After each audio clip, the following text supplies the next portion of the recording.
नमस्कार प्यारे बच्चों। जैसा कि आप लोगों ने अपनी ऑनलाइन क्लास में भी पत्र लेखन को पढ़ा, आपने वहाँ पर जाना कि पत्र होता क्या है। पहले के ज़माने में एक दूसरे को संदेश पहुँचाने के लिए हम किस माध्यम का प्रयोग करते थे, आज के ज़माने में कौन कौन से माध्यम प्रचलित हैं, और आप लोगों ने जाना कि पत्र कितने प्रकार के होते हैं। तो आइए हम इसमें भी एक छोटा सा वीडियो बनाकर इस बात के ऊपर एक बार फिर से चर्चा कर लें। जो आपके पत्र हैं वो दो प्रकार के होते हैं, एक निजी पत्र होता है और एक बाहरी पत्र होता है। निजी पत्र अनौपचारिक होते हैं, इसमें किसी औपचारिकता को औपचारिकता नहीं होती इसमें किसी भी प्रकार की। लेकिन जो बाहरी या औपचारिक पत्र होते हैं ये हम किसी स्कूल, कार्यालय और ऑफिस में लिखते हैं। इनमें औपचारिकता का ध्यान रखा जाता है, इनमें शब्दों को सोच समझ कर लिखा जाता है। जबकि निजी पत्र हैं हम अपने दोस्तों को, रिश्तेदारों को, सगे संबंधियों को लिखते हैं, तो यहाँ पर इन चीज़ों का इतना ध्यान नहीं रखा जाता है। इसमें आप लोगों को कुछ इम्पोर्टेंट बातें भी बताई गई हैं। निजी अनौपचारिक पत्र को लिखने का ढंग क्या है। सबसे पहले ऊपर पता लिखा जाता है, अपना पता सबसे अपना लिखते हैं हम, जो पत्र लिख रहा है उसका पता सबसे ऊपर बाईं ओर लिखा जाएगा, उसके नीचे दिनांक होगी। उसके बाद संबोधन करेंगे, अगर वो हमसे बड़े हैं तो हम कहेंगे उनको आदरणीय, पूज्य, पूजनीय, और अगर वो हमारे बराबर वाले हैं या हमसे छोटे हैं तो उन्हें हम लिखेंगे प्रिय। अब उसके बाद बात करते हैं अभिवादन की, तो आप उन्हें अभिवादन कैसे करेंगे। अगर वो आपसे बड़े हैं तो आप कहेंगे सादर प्रणाम, सादर नमस्ते, सादर चरण स्पर्श। अगर वो आपसे छोटे हैं या बराबर वाले हैं तो आप उन्हें कहेंगे सप्रेम नमस्ते, सस्नेह नमस्ते। अब पत्र के अंत में अपने से बड़ों के लिए आप क्या लिखोगे, आपका प्रिय या आपका आज्ञाकारी। लेकिन आपसे छोटे हैं और आपके बराबर वाले हैं तो उनको लिखोगे तुम्हारा भाई, तुम्हारा मित्र, तुम्हारी सहेली आदि। तो आइए यहाँ पर एक पत्र है, चाचा जी को उपहार के लिए धन्यवाद देते हुए पत्र। तो सबसे पहले तो बात करते हैं कि ये पत्र है किस प्रकार का। यह आपका एक अनौपचारिक पत्र है, यानी यह आपका एक निजी पत्र है।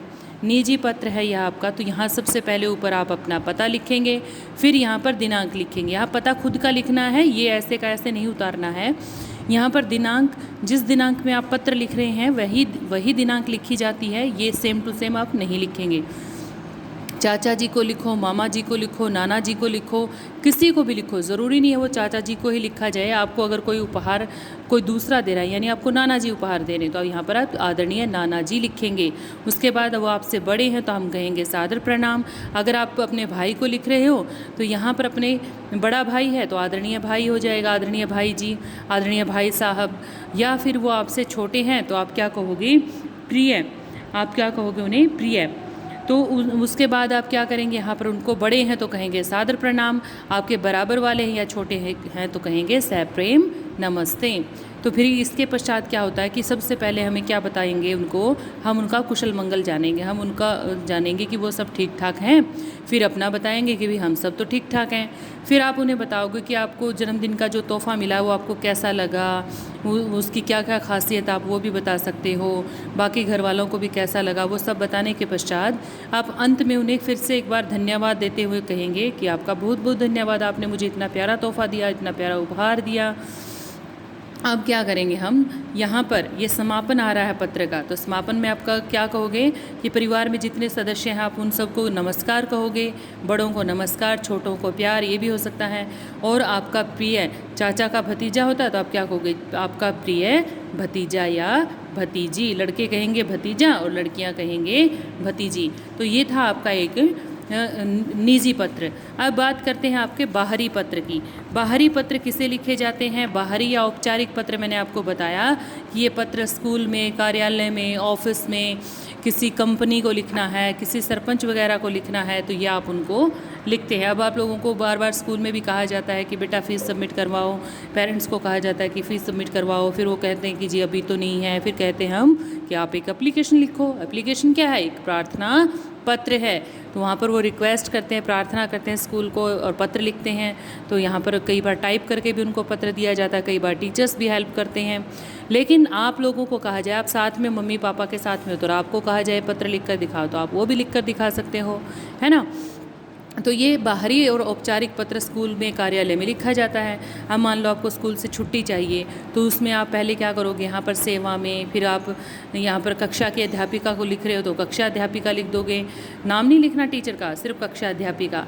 फिर आप स्कूल का नाम लिखोगे, यहाँ पे राजकीय विद्यालय लिखा है तो आप लिखोगे विवेकानंद विद्या निकेतन।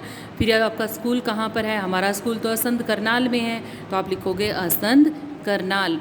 फिर आदरणीय अध्यापिका जी, अध्यापक हैं तो आदरणीय अध्यापक जी, या महोदय भी लिख सकते हैं हम। आप लोगों ने जो आपकी तीसरी कक्षा में पत्र लिखना सीखा था तो हमने महोदय लिखवाया था। हमारे प्रिंसिपल क्या हैं, एक जेंट्स हैं एक आदमी हैं, तो आदमी के लिए महोदय होता है, अगर फीमेल होते, महिला होती प्रिंसिपल, तो उनके लिए हम महोदया लिखते। तो यहाँ पर उसके पश्चात आप सबसे पहले आप अपना क्या करेंगे, यहाँ पर आप लोगों ने अपना परिचय लिखना सीखा था। आप क्या कहते थे कि मैं आपके विद्यालय में इस कक्षा का छात्र हूँ, जिस भी कक्षा के आप छात्र होते हैं वो लिखते हैं। तो यहाँ पर इन्होंने शुरू में क्या किया, पहले तो अक्षमा मांगी है, ठीक है, भूल हो गई है उनसे, इसलिए वो स्कूल का एक पत्र लिख रहे हैं। सारगर्भित सा पत्र होता है, ये थोड़ा बड़ा है। इसकी बजाय चलिए आज हम एक दूसरा पत्र देखते हैं। ये पत्र है आपका मामा जी की शादी में जाने के लिए अनुमति प्राप्त करने हेतु पत्र। इस पत्र में आप क्या करते हैं, सबसे पहले वही सारी चीज़ें लिखने के बाद माननीय महोदय, फिर यहाँ पर अपना निवेदन या अपनी प्रार्थना जो है, आपकी रिक्वेस्ट है, जो भी आप इनको बताना चाह रहे हैं तो वो लिख देंगे। सबसे पहले यहाँ पर आप अपना परिचय भी दे सकते हैं कि मैं आपके विद्यालय में इस कक्षा का छात्र हूँ और आने वाली इस तारीख को मेरे मामा जी की शादी है और परिवार में मुझे भी वहाँ पर जाना है शादी में, मैं घर पर अकेला नहीं रह सकता, तो कृपया आप क्या करें, मुझे 2 दिन का अवकाश प्रदान करें। आपको ज़रूरी नहीं है अक्षरशः जो पत्र में, ये बुक में जो दिखाया गया वही लिखें, आप अपनी तरफ से भी अपना पत्र लिख सकते हैं। आप अपनी बात लिखें, आप जहाँ आपको शादी में जाना है वो जगह का नाम लिखें। ऐसा ना हो कि आप बुक में जो लिखा है वही उतार कर लिख दें, वो गलत हो जाएगा।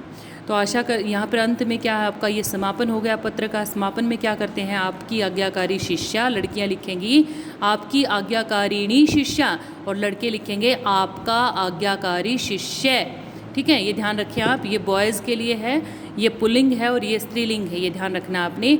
उसके पश्चात आप क्या करेंगे, यहाँ पर अपना नाम, कक्षा, सेक्शन और दिनांक लिख देंगे।